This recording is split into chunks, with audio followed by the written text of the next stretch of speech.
So what is the nature of victimization? As we discussed trends and patterns relative to crime, there are certainly trends and patterns that formulate from the victimization surveys that shows that victimization is not random, but rather a function of personal and ecological factors, just like crime. So knowing these patterns, what does that help folks to do? Criminologists, I should say, not folks. What does that allow them to do? Knowing these patterns allows conclusions to be made about victimization, and then in turn help policies or laws that can be made in an effort to reduce it. So let's talk about some of these trends and patterns. And if you're really ambitious, check out the National Crime Victimization Survey. I put a link. There's a link on Moodle under the additional resources, and you can explore it in great detail. It's very fascinating. Lots of information there.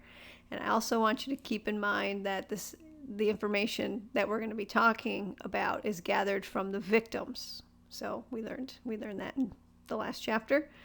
The U.S. Census Bureau is the one that collects this data. They do it twice annually, and it constitutes reported and unreported crimes. Just keep that in mind where this information is coming from. So let's talk about the social, ecological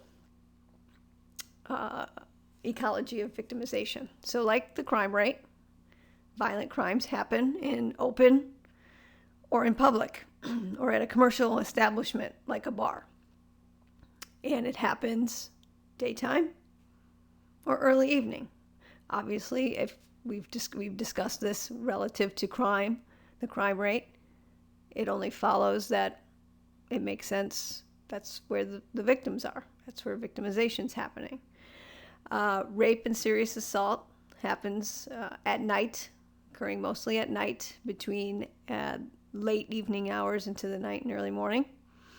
We also learned that summertime crime rate goes up, so it follows that the victimization goes up during that time as well. Burglaries and property crimes are lower in other seasons, so they've seen a decrease in the other seasons. Rape and assault are exceptionally a lot higher in the summer than in any other season.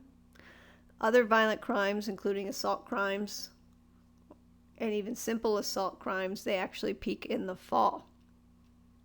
And criminologists found that these victimization patterns match and correspond with the school year, which is where they find more of these simple assaults happening is in school. We'll talk a little bit more about that in a moment. Talk about school crimes, crime in school. Neighborhood characteristics. They play a role in the crime rate as well as victimization. Community factors where one resides is going to affect the chances or likelihood of being a victim. So living in a more urban populated area, significantly higher rate to be a victim of theft and of violence than those who live in rural or suburban areas. Similarly, the risk of being murdered is higher for someone who lives in a disorganized inner city area where there's gangs and drugs present. Those in or near poverty-stricken neighborhoods, they're more likely to suffer victimization. And even if in one of these areas, someone may not be a victim per se, but being exposed or in one of those areas, they're more likely to be exposed to violence. And then in turn, it contributes to a person's psychology, and they have stress and fear and even flight. And that is a form of victimization. Crimes in school. People between the age of 12 and 18 face victimization in school. It's real. And now the book is slightly older. I think the information or the data cuts off at 2017, and the NCVS's 2019 survey has recently come available. It's on that website. And the recent trend in school crime is on the increase. And the surveys have now included categories for bullying and even cyberbullying. And so not only are students facing those, but they're facing the other crimes that were part of the surveys in the past, like theft and assault. So this is increasing. Crime in school is increasing. And victimization for this age group peaks, as I said a moment ago, in the fall. And despite the higher crime rate in the summer, and students are out of school in the summer, still the higher rate of victimization for that age group is in the fall. So, and one other point on crimes in school, as discussed in previous chapters, teenage males are the ones who commit the majority of crimes, as we found in our trends and patterns data from the last chapter. And where do we find young teenage males? In school. So all of that ties together related to crime in school, but it's something that's going to have to be on the radar and be watched, as this seems to be increasing per the 2019 survey results. Let's talk about victims' households. Where and how a person lives plays a role. More urban area, the South, the West, they are more susceptible to crime than the Midwest and the Northeast. Property owners versus renters. Renters are more susceptible to be victimized. And research shows that the decline in victimization could be the result of smaller families, smaller homes, and that people are more mobile now than they were before. They tend to be moved from place to place. They don't just stay in one area and that's where the job is, and they stay there 30, 40 years and have big families. That doesn't exist anymore as it's done in the past. So that certainly contributes to a decline of victimization, because you don't have as many folks in an area. Victims' characteristics. We've discussed this relative to crime. We'll discuss it relative to the victims. Gender. Males are more likely to be victimized by strangers than women. Males are more likely to be a victim of violent crime versus women, with the exception of rape and sexual assault. Women are more likely to be the victim of those crimes. Young African American men, especially if they're living in an inner city region of a big, large city, they're even more so likely to be a victim. Age. While violent crimes for all ages is declining, and that's significant, younger people are more likely to face victimization than older people. And we discussed this relative to crime as well. Teens and young adults, they are experiencing the highest rate of violent crimes. Younger kids, more likely to be hit with something. That's what the research shows. The elderly, they can be subject to physical, psychological, and neglect, physical and psychological abuse. It wasn't until the 1980s that this was really recognized as a law, where it became a law. Before, it was merely a social issue. They're also more susceptible to crimes involving fraud and scams and purse snatching. Why would that be? Because it's understood that these folks have something. They usually have money. It's retirement, Social Security, things of that nature. They actually have something, so they become the target of these frauds and scams. Unfortunately, and I could speak to this from my experience, these crimes involving the elderly, the abuse, financial crimes, are mostly done by people they know, especially the physical and psychological abuse. 76% that the crimes were likely done by someone they know, 13% unreported. And, the research is showing as our elderly population, they live longer, we might see an increase in victimization as a result. And yes, I've seen lots of folks prosecuted for elder abuse and stealing from the elderly. And unfortunately, in all of the cases I've been involved in, the offender was someone that they knew. Social status plays a role. The poorest people are more likely to be victims of crime, regardless of age, gender, racial group, any of the ecological factors. The poorest of the people are more likely to be victims. And the wealthier people are more susceptible of victims of theft, especially if they flaunt it.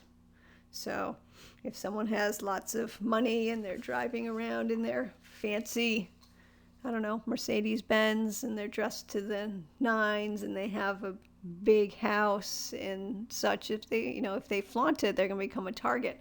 A lot of CEOs are targets of kidnapping and then being held for ransom. We don't hear about that much in the news, but if you Google it, it does certainly happen. And the targets are people with money. The people who win lottery instantly become a target and need assistance. Most of them, even though most of the rules in the country, if you play the lottery and you win, you sign the right to them to promote you and to put your name out there. And most people don't want that, because then they become a target. And there was a big case out of New Hampshire, but now I'm kind of digressing, who fought that issue. But the point is, if it's known that an individual has money, they become a target. Race and ethnicity plays a role in victimization. African Americans are more likely to be a victim than Caucasians, as I indicated already. African American males are more likely to be a victim of violent crime, especially murder. In fact, the homicide rate for African Americans is 6% higher than for Caucasians. Marital status plays a role. Despite the high divorce rate for first-time marriages and the existence of domestic violence, married people are less likely to be victimized than a single person. And it doesn't matter whether they're male or female. And why would this be? Because most single people are too young to get married at that point, or the younger age group has a higher risk just in general, as we discussed, relative to the crime rate. And young people are out more. They're going out, they're doing things, they're getting involved, they're meeting people, they're working. So they're out more, so they're more susceptible. Widows and widowers, they have the lowest risk of victimization because they're not out as much. They certainly don't go out late, and they maintain relationships with people in their own group or their own age. Physical and mental traits. People with certain physical conditions and personality traits are more likely to be victimized. As you can imagine, people with disabilities are more likely to be victimized. And the studies show, these surveys show that those who were a victim believed that they were targeted because of their disability. So they even say, this is why I think I was a victim. People who are more impulsive, risk takers, those who have low tolerance for, frustration, or they lack self-control, they're more likely to be victimized. Repeat victimization. People who are demographically situated in such a way as to be at high risk for victimization are often likely to be victimized again. I want to expand on this definition. This is a definition from the book, but I want to expand on it, or to make it clear. Repeat victimization. Revictimization refers to the continued victimization by the same offender committing the same type of crime. Okay, so with the same, we have the same victim, revictimization. So we have, for example, a husband who batters his wife, and she doesn't call the police, so he knows he's not going to get in trouble, so he continues to do it. A child who continues to be bullied at school. Same offenders, same victim, re-victimization. And these victims have the same common characteristics. Victims target vulnerability. This is where the victim presents with some physical weakness. They're incapable of fighting back, resisting, or deterring a crime. They are just a vulnerable target. A child is a vulnerable target. Target antagonism. The victim has some characteristic that arouses anger or jealousy in the offender. Okay, we see this with hate crimes. So, the sexual orientation of an individual or racial attacks. Target antagonism. Target gratifiable. The victim has something the offender wants.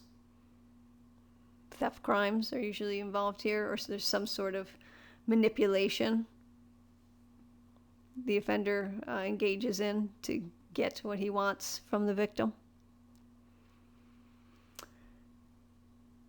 About victims related to their relationship with the criminals. We have, as I said earlier, males are more likely to be victimized by a stranger. Females are more likely to be victimized by a friend, an acquaintance, or intimate partner. African Americans are victims to African American offenders. Whites are victimized by whites. Hispanics are victimized by Hispanics. It seems to the crime trends seem to be intraracial. Most crimes that are committed by a single offender, they're over the age of 20.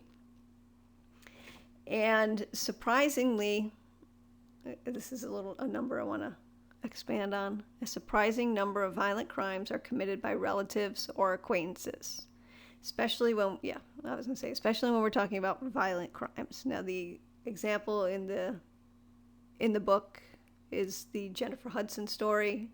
Her mother and her brother were found shot in Chicago, in their home in Chicago. And the offender, who ultimately became the defendant and then was ultimately convicted after trial of the two murders, was William Beaufort, who was the ex-husband of Jennifer Hudson's sister, Julia. He was committed. And this is more likely, when we're talking about violent crimes, to be committed by someone, a relative or an acquaintance. However, there are those crimes that are or appear to be random. And I'm going to give you, we might be slightly off topic, but I'm going to tie it in. The case that has been famously titled Cheshire, Connecticut Home Invasion Murders, which occurred in 2007, July 23rd, 2007. These two individuals, two males, had seen a woman and her daughters shopping at a shopping center, and they must have appeared to them to have money, because that was the suggestion. Nice fancy car, they're out shopping, lots of bags, and they follow them home. And upon entering the home, these two men beat up the husband who's there, who is a doctor, with a baseball bat. They restrain him in the basement, and they take the daughters, there was two of them, and tied them up, 17 and 11 years old, by the way, tied them up. They kidnap the woman, the mother, take her to a nearby bank to withdraw money. Then they return home, and they rape and strangle her to death. They rape the oldest daughter, and then they decide to burn the house down, and they pour gasoline. They tie the two girls to the bed. They douse them with gasoline. They set the house on fire. The women all die. The two girls die of smoke inhalation. but the father was able to get himself untied and crawled out of the house. This was a huge case. It actually was a case that turned the death penalty on its head in the state of Connecticut, but that'll be for another topic. But my point is, a surprising number of violent crimes are committed by relatives and acquaintances, and then you have a random act of violence like the one I just explained, and the question becomes, what makes people do the things that they do, which we are going to explore a little later this semester. But on that note, we are going to turn to our next question for this chapter. And at the moment, that question escapes me. We just finished the nature. Yeah, what is the nature of victimization? We're going to talk about victims and the court system.